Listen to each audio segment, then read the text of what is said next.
কারণ উল্লেখ করছি, এই কারণে মানুষের মধ্যে দরিদ্রতা ঢুকে যায়, দরিদ্রতা চলে আসে।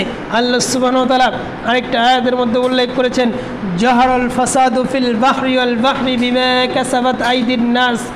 জলে স্থলে জমিনে এবং পানির মধ্যে আসমান, এই যত স্থানের মধ্যে যত রকমের বিপদ আপদ অভাব অনটন দুর্যোগ খুন রাহাজনি যাই আসুক না কেন, এগুলো আল্লাহ সুবহানাহু ওয়া তাআলা পাঠিয়ে দেন না, বরংস একজন মানুষের হাতের কামাই।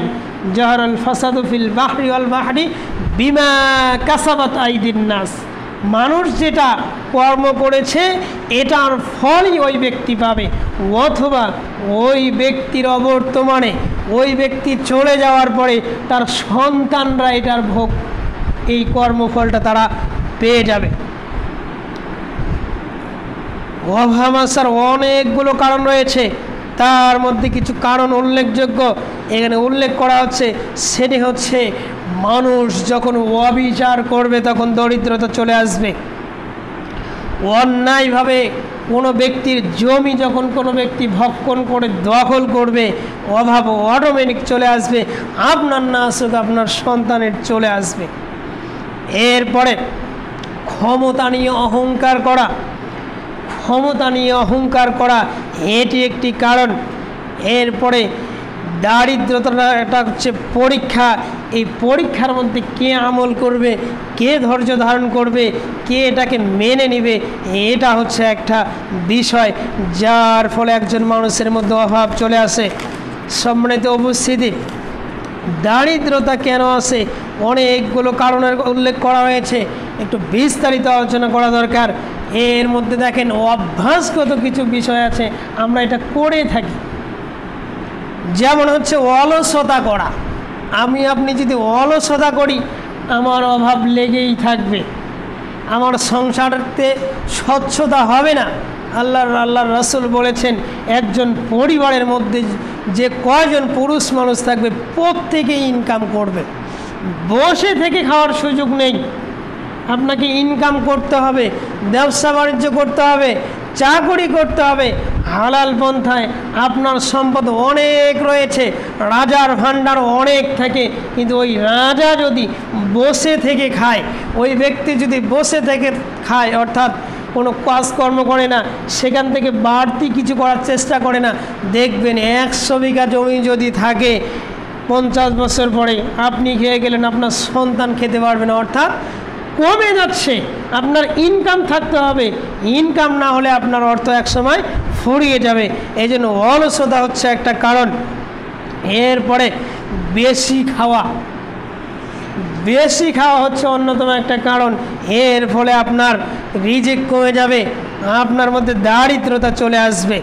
এরপরে হারাম খাওয়া, যে ব্যক্তিগুলো হারাম খেয়ে থাকে সেটা যেভাবেই হোক না কেন, এটা করলে দরিদ্রতা আপনার মধ্যে দেখা দিবে।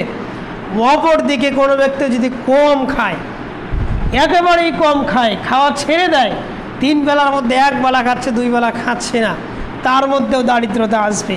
তার না সুখ, তার এমন একটা সময় চলে আসবে, আল্লাহ সুবহানাহু ওয়া তাআলা এই না খাওয়ার কারণে শরীরের একটা হক রয়েছে, পরিবারের একটা হক রয়েছে।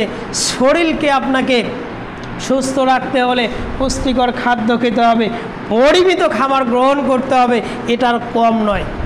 এটা যদি আপনি কম খান, আপনি দরিদ্র কেমন হবেন? দরিদ্রতা শুধুমাত্র অর্থ না থাকা দরিদ্রতা নয়, আপনার অল্প সময়ের মধ্যে বিছানায় পড়ে যাবেন, অল্প দিনের মধ্যে আপনার মৃত্যু হয়ে যাবে, এটাও এক প্রকার দরিদ্রতা।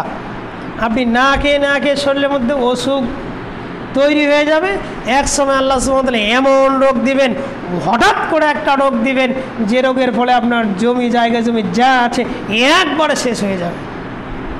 এটা করা যাবে না, পরিমিত আপনাকে খেতে হবে।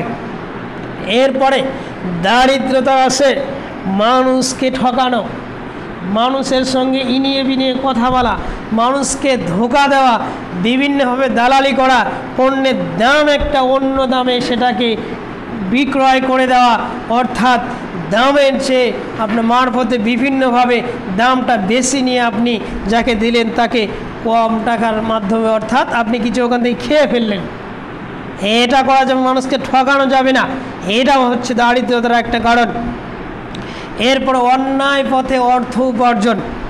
যে ব্যক্তি, যে গোষ্ঠীগুলো, যে রাষ্ট্রগুলো এরকমভাবে মানুষকে ঠকিয়ে বিভিন্ন দেশে প্রাকৃতিক সম্পদ, সোনা রূপা, এরকমভাবে খনিজ সম্পদ, তেল, এরকমভাবে তারা নিয়ে যায়, ব্যক্তি বিশেষ, রাষ্ট্র বিশেষ এক সময় দেখা দেবে ওই রাষ্ট্রগুলোই, ওই ব্যক্তিগুলোই শুরুতেই তারা অভাবের মধ্যে পড়ে যাবে, তাদের মধ্যে দারিদ্রতার আগ্রাসনটা বেশি চলে আসবে।